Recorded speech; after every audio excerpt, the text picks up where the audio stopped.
नमस्कार दोस्तों, आप सभी का फिर से स्वागत है आपके ही अपने चैनल पर। तो आज हम बीएसटीसी का मॉडल पेपर लेकर के आ गए हैं, फिर से एक नया मॉडल पेपर राजस्थान सामान्य ज्ञान का। तो आपका जो पेपर आएगा उसके अंदर भाग बी में आएगा सामान्य ज्ञान, यानी कि राजस्थान का सामान्य ज्ञान। इसमें 50 प्रश्न आएंगे और मैं आपको ऐसे इंपॉर्टेंट क्वेश्चन बताऊंगा जो आपके एग्ज़ाम के पॉइंट ऑफ व्यू से बहुत ही महत्वपूर्ण है।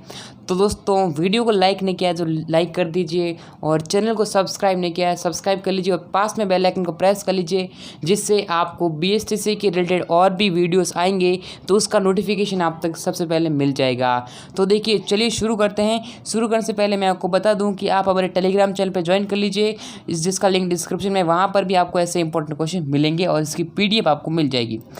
दोस्तों, आप BRDstudy.online वेबसाइट से बीएसटीसी की मॉडल पेपर डाउनलोड कर सकते हैं। यहाँ पर आपको बीएसटीसी के इंपॉर्टेंट क्वेश्चंस, आपको मॉडल पेपर और क्विज भी मिलेगा। तो दोस्तों, इस वेबसाइट का लिंक डिस्क्रिप्शन बॉक्स में दे रखा है, अभी विजिट कर लीजिए BRDstudy.online वेबसाइट पर। कल जैसलमेर जिससे संबंधित है वह है, यानी जैसलमेर जो आकल से संबंधित है वो क्या है दोस्तों? तो इसका जो करेक्ट आंसर दोस्तों होगा वो होगा दोस्तों कास्ट जीवाश्म उद्यान। क्या है दोस्तों? Work fossil park. ठीक है, ये जो होगा कास्ट जीवाश्म उद्यान है। क्या है दोस्तों? यहाँ पर आकल में, जैसलमेर। ठीक है, चलिए अगला प्रश्न देखते हैं। राजस्थान में शीतकाल में होने वाली वर्षा मावट किस कारण से होती है दोस्तों? तो दोस्तों, मावट जो है वो होती है दोस्तों पश्चिमी विक्षोभ के कारण। किसके कारण? पश्चिमी विक्षोभ के कारण जो होती है वो राजस्थान में शीतकाल जो है वो यहाँ पर जो मावट कहते हैं ना, ठीक है, शीतकाल में जो वर्षा होती है, ठंडी वर्षा होती है, उसे बोलेंगे यानी मावट कहेंगे। अगला देखिए, अन्ना सागर झील का निर्माण किसने करवाया दोस्तों? यहाँ पर अन्ना सागर झील का जो निर्माण है वो किसने कराया? पृथ्वीराज ने, राज सिंह ने, अर्नोराज ने या फिर जय सिंह ने। दोस्तों, झील का याद जरूर करना है। दोस्तों, झील का जो निर्माण है वो कराया है अर्नोराज ने। ठीक है, अर्नोराज ने कराया था अन्ना सागर झील का निर्माण। चलिए अगला प्रश्न करते हैं। यहाँ पर देखिए 2011, यहाँ पर 2011 यहाँ से दोस्तों 2011 की जनगणना के अनुसार राजस्थान जनसंख्या में देश में कौन सा क्रम में बढ़ा है? यानी यहाँ पर जनगणना जो है मिसप्रिंट हुआ है 2011। ठीक है, 2011 की जनगणना के अनुसार राजस्थान जनसंख्या में देश का कौन से क्रम का बड़ा राज्य है? यानी कि जनसंख्या की दृष्टि से दोस्तों राजस्थान जो है वो 8वां बड़ा राज्य है। कौन सा दोस्तों? 8वां बड़ा राज्य है। चलिए अगला प्रश्न करते हैं। जनसंख्या 2011 के अनुसार राजस्थान में कुल जनसंख्या घनत्व कितना है? जनसंख्या घनत्व दोस्तों पूछा है यहाँ पर। तो जनसंख्या घनत्व जो है वो कितना है? तो वो है दोस्तों 200 व्यक्ति प्रति वर्ग किलोमीटर। ठीक है, 200 व्यक्ति प्रति वर्ग kilometre. Option number C is the correct answer. 2011 की जनगणना के अनुसार राज्य की महिला साक्षरता कितनी है? महिला साक्षरता पूछी है या फिर कोई जिला पूछ सकता है, ऐसे आपको याद करना है। तो महिला साक्षरता दर पूछी है दोस्तों, तो वो कितनी है? तो वो है दोस्तों यहाँ पर 52.66 के करीब। ठीक है, 52.66% के करीब यहाँ पर महिला साक्षरता दर यहाँ पर होगी। चलिए, क्या पढ़ाई में आपको आते हैं डाउट्स? तो 5 सेकंड में डाउट नेट के साथ करो ना आउट। बस अपने क्वेश्चन की फोटो खींचो, उसे क्रॉप करो और तुरंत वीडियो सॉल्यूशन पाओ। फिर चाहे आपका सवाल फिजिक्स, केमिस्ट्री, मैथ्स और बायोलॉजी का क्यों ना हो, CBSE अन्य किसी स्टेट बोर्ड का हो, कक्षा 6 से 12वीं, IIT, JEE और नीट का सवाल हो। इसके साथ ही डाउट नेट पर चल रही है इंडिया की number 1 daily online video classes, वो भी इंग्लिश और हिंदी मीडियम में, जहाँ पूरा कोर्स पढ़ाया जा रहा है। तो आज ही डाउट नेट ऐप इंस्टॉल कीजिए, जिसका लिंक डिस्क्रिप्शन में दिया गया है। तो दोस्तों, अगला प्रश्न है 57वां प्रश्न। इसके अंदर आपको सुमेलित करना है। जैसे दोस्तों मैं आपको बता दूं कि यहाँ पर आपको जो कोटा जिला जो है वो कैथून कस्बा के लिए प्रसिद्ध है। किसके दोस्तों? कैथून, याद करना है आपको। और अजरक जो है वो देश विदेश में बाड़मेर की अजरक प्रिंट प्रसिद्ध है। दोस्तों, अजरक जो किसकी प्रसिद्ध है? बाड़मेर दोस्तों, अजरक। ठीक है, अजरक प्रिंट जो है बाड़मेर के लिए प्रसिद्ध है। और जो चित्तौड़गढ़ है उसकी जामन छपाई प्रसिद्ध है दोस्तों। चित्तौड़गढ़ जो है उसकी जाजम जो छपाई है ना वो प्रसिद्ध है। और जो यहाँ पर जयपुर जो है, जयपुर में मार्बल की मूर्तियाँ प्रसिद्ध है। किसकी मूर्ति प्रसिद्ध दोस्तों? मार्बल की मूर्तियाँ जो हैं वो जयपुर में बनाई जाती है। तो इसका जो करेक्ट आंसर जो है वो कैसे करना? नमदा आपको मिलान करना है। तो नमदा का जो मिलान है वो हो जाएगा दोस्तों यहाँ पर आपका टोंक ज़िले से। फिर यहाँ से हमारा जो डोरिया जो है वो हो जाएगा कोटा ज़िले से। फिर जो अजरक जो है बाड़मेर मैंने आपको अभी बताया है। और मार्बल मूर्ति निर्माण जो है वो यहाँ पर हो जाएगा जयपुर में जो है वो मार्बल मूर्तियों का निर्माण कराया जाता है। चलिए अगला प्रश्न देखें। अगला प्रश्न, देखिए सुबटिया लोकगीत का संबंध किससे से है? सुबटिया जो लोकगीत है ना उसका संबंध किससे है? तो कौन से स्त्री से है? ग्रास्य स्त्री, सती स्त्री से, भील स्त्री से या फिर वीरांगना स्त्री से? तो दोस्तों स्त्री जो है भील स्त्री से सुबटिया लोकगीत का संबंध है। भीलों का प्रसिद्ध लोकगीत जिसे स्त्री पुरुष साथ मिलकर गाते हैं, बहुत इंपॉर्टेंट है, ऐसा लोकगीत जो इसे स्त्री और पुरुष दोनों साथ गाते हैं। तो दोस्तों हमसिड्डू जो गीत है उसको स्त्री और पुरुष दोनों एक साथ में गाते हैं। और ये जो गीत है मेवाड़ का जो प्रसिद्ध है, मेवाड़ पर्वतीय प्रदेश का हमसिड्डू लोकगीत भीलों के द्वारा युगल कपल के द्वारा गाया जाता है। राजस्थान के लोक नृत्य एवं उसके प्रचलन क्षेत्र के संबंध में निम्नलिखित में से कौन सा युग्म सही नहीं है? कौन सा जोड़ा जो है वो सुमेलित नहीं है दोस्तों? तो इसका जो आंसर है वो यहाँ पर देखिए गिद्दड़ नृत्य शेखावटी, डोल नृत्य जालोर पूछा है। अब यहाँ से आंसर नहीं होगा वो आपको बताना है। बमरसिया नृत्य बीकानेर। तो दोस्तों यहाँ पर मैं आपको बता देता हूँ, यानी कि जो भरतपुर और आपके जो अलवर है, यानी भरतपुर में और अलवर में जो ज़्यादातर ये होता है बमरसे वाला बम मीन्स को एक यानी एक क्या होता है नृत्य, ये होता है नृत्य, तो उसमें इसको कहा जाता है बम कहा जाता है। क्या दोस्तों? बम कहा जाता है, इस कारण इसका नाम पड़ गया बमरसिया। बाकी ये वाला ऑप्शन जो है वो करेक्ट नहीं है, इसका आंसर होगा ऑप्शन नंबर 3। ठीक है, चलिए देखिए चार बौद्ध जो राजस्थान की प्रसिद्ध लोक नायक शैली है, यहाँ से पूछा है चार बैत जो राजस्थान की प्रचलित लोक गायन शैली है कहाँ की प्रसिद्ध है? चार बैत कहाँ की प्रसिद्ध है? तो चार बैत जो है वो टोंक जिले की प्रसिद्ध है। चलिए नागौर में सूफी संत की मजार है, नागौर में किस सूफी संत की मजार है? नागौर का पूछा है दोस्तों, तो नागौर का पूछा दोस्तों शेख हमीमुद्दीन ऑप्शन फर्स्ट। गांव गांव खेजड़ी, गांव गांव गोगो कहावत में जिस संत का संबोधन है वे किस जिले में जन्मे हैं? दोस्तों वो किस जिले में जन्मे हैं? तो वो चूरू जिले में जन्मे हैं, चूरू ददेरवा। कहाँ पर दोस्तों? चूरू ददेरवा। ठीक है, चलिए गोगा जी पंचपीरों में से एक पीर है और सर्पों के देवता के रूप में प्रसिद्ध है। दोस्तों कौन प्रसिद्ध है? गोगा जी की यहाँ पर बात चल रही है। किसकी बात चल रही है? गोगा जी की। चलिए अगला प्रश्न, आमेर में शिला देवी का मंदिर बनाया गया था किसके द्वारा? आमेर में शिला देवी का जो मंदिर है वो मानसिंह के द्वारा बनाया गया था। ठीक है, मानसिंह के। चलिए यहाँ पर आज की जो पूरी जो व्याख्या है ना, व्याख्या पूरी आप यहाँ से पढ़ सकते हैं, ये मैंने आपके लिए बढ़िया दी है। नौहर तहसील हनुमानगढ़ में कौन सा प्रसिद्ध मेला लगता है? ये जो मेला जो है कल मैंने शायद बताया था आपको, प्रसिद्ध मेला लगाया जाता है दोस्तों गोगा मेड़ी, यानी गोगा जी का मेला जो है वो लगाया जाता है। चलिए दीघा गणगौर किस शहर की प्रसिद्धि है? दीघा गणगौर किस शहर की प्रसिद्धि है? 66 का आंसर जो है वो उदयपुर की प्रसिद्धि है दोस्तों। किसकी? उदयपुर। चलिए अगला प्रश्न हमारे सामने है, राजस्थान में कहाँ पर प्रसिद्ध मीनाकारी गहने पहने जाते हैं? मीनाकारी जो गहने हैं वो कहाँ पर पहने जाते हैं? तो दोस्तों जयपुर जिले के अंदर पहने जाते हैं मीनाकारी गहने। राजस्थान के बांसवाड़ा जिले में मानगढ़ को क्यों जाना जाता है? मानगढ़ जो है उसको क्यों जाना जाता है? आदिवासियों का अंग्रेज़ द्वारा दमन हुआ था, आपको पता है, पूरा हत्याकांड आपने पढ़ लिया होगा, ये भी बहुत ही इम्पोर्टेंट है, आदिवासियों का अंग्रेज़ द्वारा दमन। ठीक है, किस किले को तारागढ़ नाम से जानते हैं? कौन सा किला जो है इसे तारागढ़ के नाम से जानते हैं? बूंदी का किला जो है इसे तारागढ़ के नाम से जानते हैं। बूंदी का जो किला है ना, बूंदी जिले का, उस किले को क्या मानते हैं दोस्तों?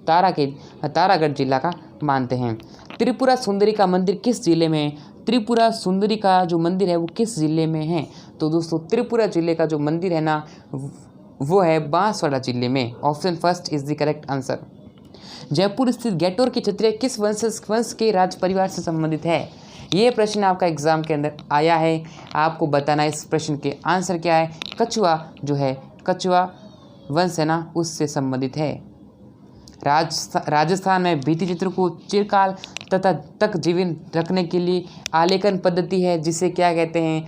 देखिए राजस्थान में भित्ति चित्रों को चिरकाल तक जीवित रखने के लिए आलेखन पद्धति है, उस पद्धति को कहते हैं दोस्तों RIS कहते हैं। क्या कहते हैं? RIS कहते हैं, यानी option number 4 is the correct answer. Hadoti बोली राजस्थान की जिस क्षेत्र में प्राय नहीं बोली जाती है, कहाँ पर जो है हाड़ौती बोली नहीं बोली जाती है दोस्तों? उसका जो आंसर है भरतपुर। बाकी झालावाड़ है, कोटा, बूंदी आदि में बोली जाती है, भरतपुर जिले में नहीं बोली जाती है।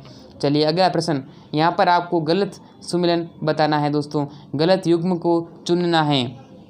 कौन सा यहाँ पर गलत दे रखा है, इस प्रश्न का आपको करेक्ट आंसर बताना है दोस्तों। यहाँ पर जो बादली जो है वो चंद्र प्रकाश देवल से, ये वाला जो है करेक्ट होगा, यानी इसका जो आंसर है होगा ऑप्शन नंबर फर्स्ट, यानी चंद्र सिंह विरकाली द्वारा लिखित बादली जो यहाँ पर लिखा गया है, देखिए चंद्र सिंह विरकाली द्वारा लिखित बादली आधुनिक राजस्थान की प्रथम काव्य कृति है, स्वतंत्रता यानी स्वतंत्र प्रकृति चित्रण की प्रथम कृति है।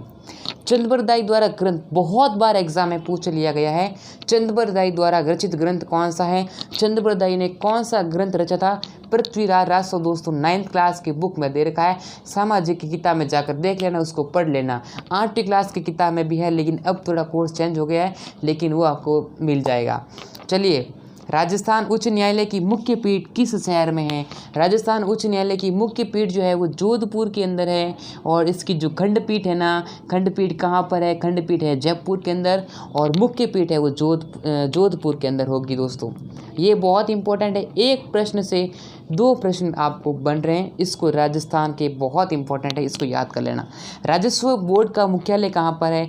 राजस्व बोर्ड का जो मुख्यालय है दोस्तों वह है दोस्तों अजमेर में। राजस्व मंडल का जो मुख्यालय है वो अजमेर जिले में है। चलिए, 2.5 दिन का जोबड़ा कहाँ पर है। 2.5 दिन का जोबड़ा दोस्तों जो है वो अजमेर जिले में है दोस्तों।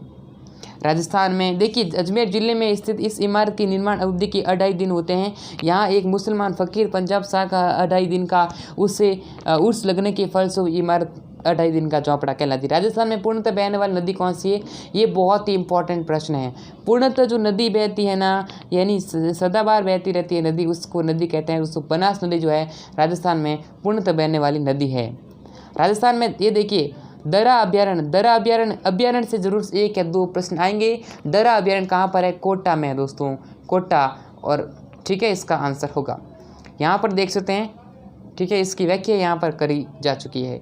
भारतीय कृषि अनुसंधान परिषद द्वारा राजस्थान में राष्ट्रीय स्तर के अनुसंधान केंद्र कहाँ पर स्थापित किए गए दोस्तों, तबीजी अजमेर में और सेवर भरतपुर में स्थापित किए गए। ऑप्शन नंबर 4 आंसर होगा। भैंस की नस्ल पूछा है, भैंस की नस्ल कौन सी है दोस्तों, भैंस की जो नस्ल है मुर्रा। थारपाकर जो है वो गाय की नस्ल होगी दोस्तों, किसकी नस्ल है, गाय की नस्ल। ठीक है, यहाँ पर देख ले कहाँ कौन से जिले हैं, वो भी बहुत इंपॉर्टेंट है। सहकारी तंत्र में संचालित शक्कर का कारखाना कहाँ पर स्थित है। शक्कर का कारखाना जो है वो केसरियोपाटन में स्थित है दोस्तों। केसरियोपाटन यानी केसरियोपाटन कहाँ पर है दोस्तों, केसरियोपाटन जो है बूंदी जिले में है। रिको के 4 एग्रो फूड पार्क विकसित किए गए हैं, किस लिए विकसित किए गए हैं, ताकि कृषि आधारित उद्योगों को बढ़ावा मिल सके। निम्न में से किस नदी के किनारे स्थित गणेश्वर में देखिए ताम्रयुगीन सभ्यता के अवशेष पाए गए हैं, तो इसका जो करेक्ट आंसर होगा वो होगा दोस्तों कांतली में, ठीक है, कांतली नदी के किनारे। चलिए, महान संस्कृत कवि और नाटककार राजशेखर निम्न से किस दरबार से संबंधित थे, तो इसका जो आंसर है दोस्तों महेंद्रपाल प्रथम। अगला देखें, महाराणा सांगा ने इब्राहिम लोदी को किस युद्ध में परास्त किया था। इब्राहिम लोदी को किस युद्ध में परास्त किया दोस्तों, खातौली के युद्ध में। खातौली का युद्ध, option number 2 is the correct answer. Jaipur शहर को गुलाबी रंग किस राजा के द्वारा दिया गया था, और ऐसा पूछ ले कि गुलाबी शहर यानी पिंक सिटी के नाम से किस जिले को, कौन सी शहर को कहा जाता है दोस्तों, जयपुर को। अब ये जयपुर, ये जो पिंक सिटी है, गुलाबी रंग है, वो किसने दिया था, किसके द्वारा दिया गया, तो दोस्तों ये जो है राम सिंह द्वारा दिया गया था। चलिए, मारवाड़ का प्रताप किसे कहते हैं दोस्तों, मारवाड़ का प्रताप जो है वो कहते हैं राव चंद्रसेन को दोस्तों। उपनाम जो है, उपनाम एक प्रश्न आएगा, पिछली बार दोस्तों आया था उपनाम, ठीक है, उपनाम आएगा, यानी तो उपनाम पूछा है, उपनाम जरूर से याद करना दोस्तों। उपनाम आपका आता है, हर बार एक प्रश्न जरूर आता है, 40-50 उपनाम आए, वो याद कर लो आप। पिछली बार आया था कि यानी मरु की कोकिला, सब आया था, ठीक है। चलिए, कोटा और बूंदी क्षेत्र राजस्थान में क्या कहलाता है। कोटा और बूंदी का जो क्षेत्र है वो राजस्थान के क्या कहलाता है, यहाँ पर आता है, तो क्या कहलाता है दोस्तों, राजस्थान में वांगड़ कहलाएगा, मेवाड़ कहलाएगा, मारवाड़ या हाड़ौती दोस्तों। तो यहाँ से 90 का जो आंसर है वो होगा दोस्तों, यहाँ पर हाड़ौती प्रदेश के नाम से जाना जाता है। मारवाड़ जो है जोधपुर में आते हैं ना, जोधपुर है, इनके पास वाले जिले आ जाते हैं। बाकी शेखावटी भी एग्जाम में आता है। शेखावटी देखिए झुंझुनू है, सिक्कर है, चूरू है, ये ये वाले जिले आ जाते हैं। निम्नलिखित में से कौन सा इस राजस्थान में अटल स्वतंत्र क्रांति का केंद्र नहीं था? ये मैंने आपको कल भी पूछा दोस्तों, ये प्रश्न बहुत इंपॉर्टेंट है। तो कौन सा जो केंद्र नहीं था? जयपुर, राजस्थान की जो क्रांति है ना राजस्थान में, वो नहीं था जयपुर। बाकी क्या हुआ, अजमेर, नीमच वगैरह ही थे सभी। और ये दोस्तों 6 स्थान यहाँ पर जो 6 जो यानी छावनियाँ हैं, छावनियाँ याद करनी जरूरी है, इंपॉर्टेंट है। जैसे नसीराबाद है, नीमच है, एरनपुरा है, देवली, खेड़वारा और ब्यावर। बीकानेर प्रजामंडल, प्रजामंडल से फिक्स एक प्रश्न आएगा, बीकानेर प्रजामंडल की स्थापना कब की गई थी? तो बीकानेर प्रजामंडल की स्थापना जो की गई दोस्तों 1936 के अंदर, 1936 के अंदर बीकानेर प्रजामंडल की स्थापना की गई थी 4 अक्टूबर 1936 को। ढोलामारू की प्रेम कथा किस छपाई में चित्रित की जाती है दोस्तों? ये प्रश्न आपके एग्जाम में पूछ लिया है, सॉरी एग्जाम के लिए बहुत इंपॉर्टेंट है। तो इस प्रश्न का जो करेक्ट आंसर है वो होगा बाड़मेर की छपाई, ठीक है, ऑप्शन नंबर फर्स्ट। चलिए निम्नलिखित में से गलत युग्म को पहचान करनी है, गलत युग्म की पहचान करनी है। बूंदी प्रजामंडल माणिक्यलाल वर्मा, लेकिन दोस्तों बूंदी देखिए प्रजामंडल की स्थापना की थी दोस्तों, वो की थी कांतिलाल चौथानी ने, कांतिलाल चौथानी ने की थी बूंदी प्रजामंडल की स्थापना, यानी ये वाला जो करेक्ट आंसर होगा, यानी ये सही नहीं दिया रखा इसलिए। राजस्थान दिवस कब मनाया जाता है दोस्तों? राजस्थान दिवस एक ऐसा प्रश्न है, बहुत इंपॉर्टेंट कॉमन प्रश्न है, 30 मार्च को राजस्थान दिवस मनाया जाता है, option number 3 is the correct answer. किस मुगल शासक ने अपने शासनकाल में हिंदू, राजपूत व मराठा वंशद्वारों की संख्या में अधिक वृद्धि की है? तो अधिक वृद्धि की है दोस्तों, वो की थी औरंगजेब ने। अगला प्रश्न देखें, राजस्थान का वह लोक देवता जिसकी उपासना मुख्यतः गुर्जर जाति के व्यक्ति करते हैं? तो दोस्तों ये हो गए दोस्तों देव नारायण जी, ठीक है। और देव नारायण जी की जो फड़ है वो किसके द्वारा बाजी जाती है? तो वो कमेंट में आपको ज़रूर से बताना है। चलिए अगला प्रश्न देखें, बाबूजी के भोपे, बाबूजी के पावड़ों के समय किस वाद्य यंत्र का प्रयोग करते हैं? तो दोस्तों यानी कि दोस्तों इसका करेक्ट आंसर होगा माटा जो है वाद्य यंत्र है, इसका प्रयोग करते हैं। अब आपको बताना है कि जो माटा जो वाद्य यंत्र है वो कौन सा वाद्य यंत्र है, किसका वाद्य यंत्र है, और वाद्य यंत्र जो है वो कितने प्रकार से होते हैं, वो भी आपको नीचे कमेंट सेक्शन में ज़रूर बताना है। जयमल और पत्ता की हवेलियाँ किस दुर्ग में हैं? जयमल और पत्ता की जो हवेलियाँ हैं वो किस दुर्ग में स्थित है दोस्तों? वो है दोस्तों चित्तौड़गढ़ दुर्ग में स्थित है। ओके, 100 प्रश्न आपका लास्ट प्रश्न ऑफ द राजस्थान जीके का। राजस्थान के किस क्रांतिकारी की बरेली की जेल में यातनाओं के कारण मृत्यु हुई दोस्तों? इसका जो आंसर है वो प्रताप सिंह बारठ, ठीक है, प्रताप सिंह बारठ ये आंसर होगा। इस प्रकार से मॉडल पेपर आपने कर लिया है। चौथा मॉडल पेपर आपके लिए लेकर आया हूँ, बहुत इंपॉर्टेंट है, इससे प्रश्न आने के चांसेस बनते हैं। वीडियो चलेगी तो वीडियो को लाइक कर देना, चैनल को सब्सक्राइब कर लेना, जिससे और भी ऐसे इंपॉर्टेंट क्वेश्चन मिल सकें। सब्सक्राइब जरूर से करना, लाइक ज़रूर करना, शेयर करना मित्रों के साथ। तो फिर आपसे मिलेंगे नेक्स्ट वीडियो के अंदर, तब तक के लिए जय हिंद, वंदे मातरम।